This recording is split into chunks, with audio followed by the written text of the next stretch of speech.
RS, that's a badge that's quite prominent in the industry, but most will associate that with the four rings from Ingolstadt, Audi. Not today. Today, we managed to get our hands on a rather special RS, which is very scarce, a very low volume.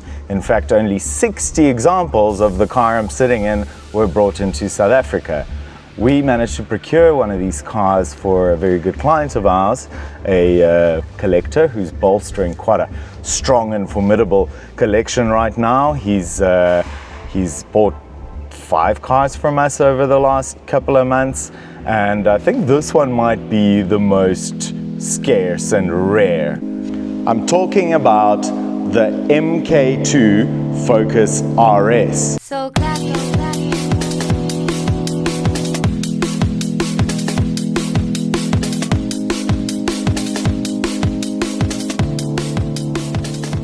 This particular example may very well be the nicest one in the world, certainly the nicest one in South Africa. 20 of these were frozen white, 25 were ultimate green, and only 15 came in this shade called performance blue. So once again, reducing the number adds more rarity, adds more value, adds more collectability. But that's probably not the most collectible part of this car. That would be the mileage, currently showing as 9,500 kilometers. With, might I add, an annual service book stamp from Ford. That is special.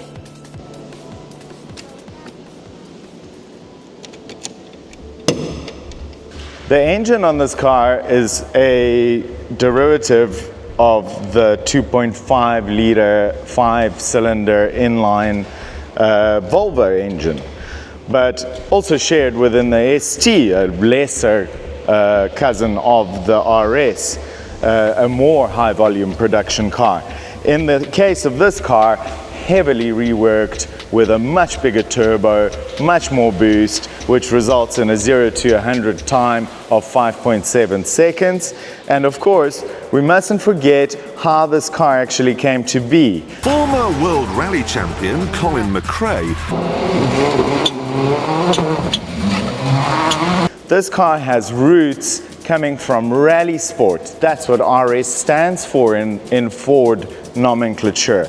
So it's a homologation car. A homologation car is essentially a vehicle that was bred on a rally field, but in order to compete in Group B rally, they had to have a production version so as to fit the criteria for entry into the WRC.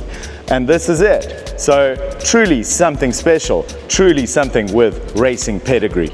So when this particular Focus RS came onto our radar, obviously we were like, wow, this is super cool, but the asking price was substantial.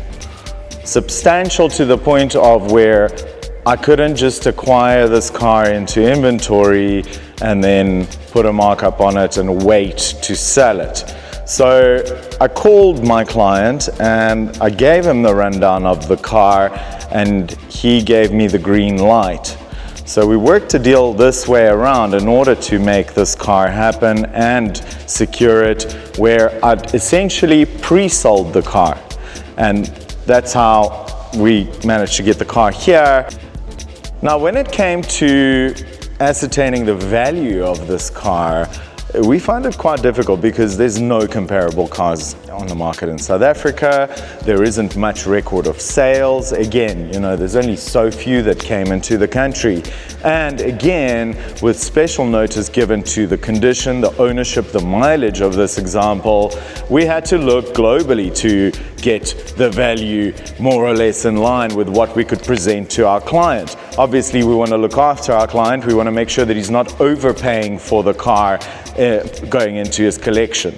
We imagined that these cars would only continue to hold, and in the next 5 to 10 years, we'll see a substantial jump in value, probably about 20 to 25% within the next 5 years alone, and from there, more and more, if kept in this condition. UK indicates the value of this type of car around 40 to 50,000 pounds. So that is a lot of money for a 15-year-old Ford Focus. I'm super happy that we did do this deal. It's so cool for me to have this car on the floor. It is an icon and a real working class hero.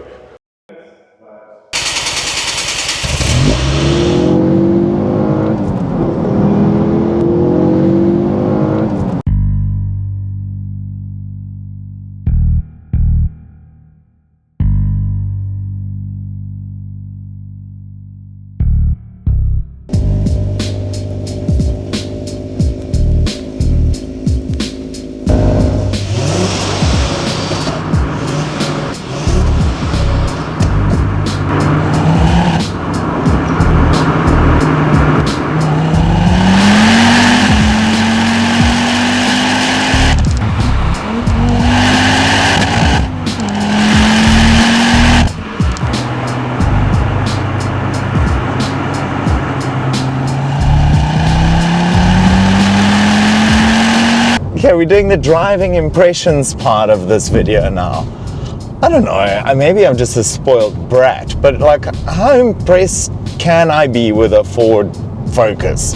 Yes, it's a RS. Yes, it's fast. We came into the city now on the elevated freeway. It's quick. And it's got this really cool turbo lag on it, right? So it only like kind of kicks in after about 2,500 RPM, really. So you're kind of just like waiting, and then it goes, whoa, and then it starts coming. So you kind of got to hang on because you got a whole bunch of torque steer on the front.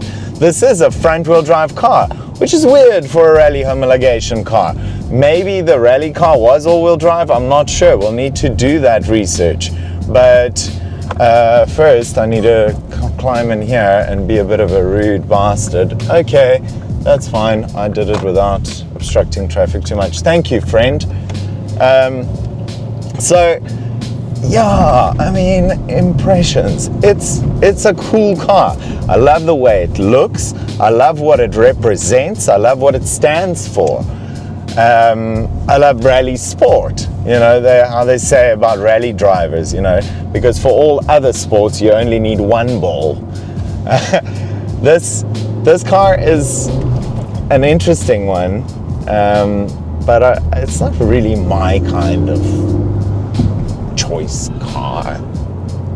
It's the ultimate hot hatch. It's the, what do we call it, the working class, the blue collar hero. And I think that's what's making this car's desirability what it is. Ooh, 10-year-old tires, guys, we must remember that. Ooh, that was gnarly. There is nothing to worry about. You have a rear front-wheel drives. That's the only one we do. Original tires, for the sake of collectability, do not make for good traction. The shift action on these cars is quite cool. It's super easy, like you can do it with one finger, like that. It's very light, it's quite nice and notchy. I do enjoy that part. So these days, there's very few hot hatches that are available in front-wheel drive. Most of them are all-wheel drive, the likes of your RS3s, A45s, Golf Rs, all of that kind of stuff. But this front-wheel drive has got its own character, right? And I think that's maybe something that is special or unique to this car. It's fun. You kind of, there's quite a lot of turbo lag. And if you're turning and then you start giving a little bit more throttle at around 2,500 RPM, that's when the turbo all of a sudden realizes that it's there and starts pulling the car. But whichever direction you've got the steering wheel pointed, the car starts like turning that way as the turbo kicks in. So you really got to hang on with this torque steer. It is sort of a little bit on the edge, but then again, I like a car that's on the edge. So the steering is very direct. It's got a very quick rack. I suppose it's got to do with the fact that it's front-wheel drive. but you just give it a little bit of input and the car sort of darts. We're going to get onto Duval Drive now, got the lights on. Bearing in mind we've got original tires on this car, so they're what, like 15 years old, and the car already has a whole bunch of torque steer on the front end, so this is really on the edge. Also, just from an interior perspective, so you know, you are very much in a Ford, and some of the sort of bits are improved, obviously, and individual to the car. The seats are amazing, but like, you know, this is carbon fibre, not real carbon fiber. There's like some oddly placed buttons in some places, like something completely, you know, unnecessary to do. But generally, it's not bad. Anyway, let's give it a bash.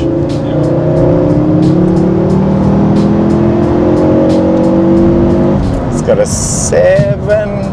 just about 7,000 RPM red line, but it only really starts pulling from about 3, and that's where you got to hang on, because the car just wants to go wherever its wheels are pointing, but more so in that direction.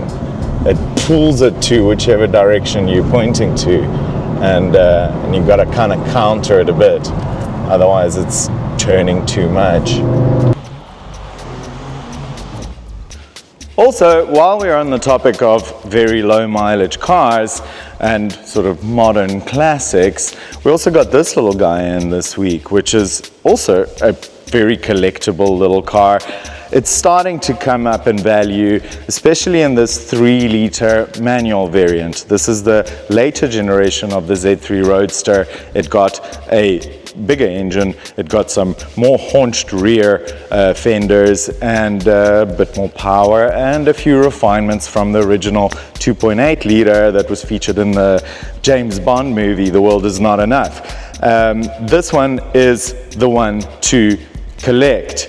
And this particular Cosmos black car has only done 35,000 Ks, so we're also quite proud to have this one in stock. It's got these beautiful BBS 42 style wheels. I think they're really awesome. It also has a sort of ostrich skin kind of dimpled, pimpled leather on it, which is also a bit of a sort of trademark of the Z3. And it also has the sports seats, the same ones that you would find in the Z4M Coupe, also known as the clown shoe. So this would be considered its sort of slightly lesser topless sibling. We like playing in this segment, the sort of 20-year-old car, the modern classic, the maybe classic. So something that's cool, that's iconic, that was very sought after when it was new, something that changed the mold, something that was different.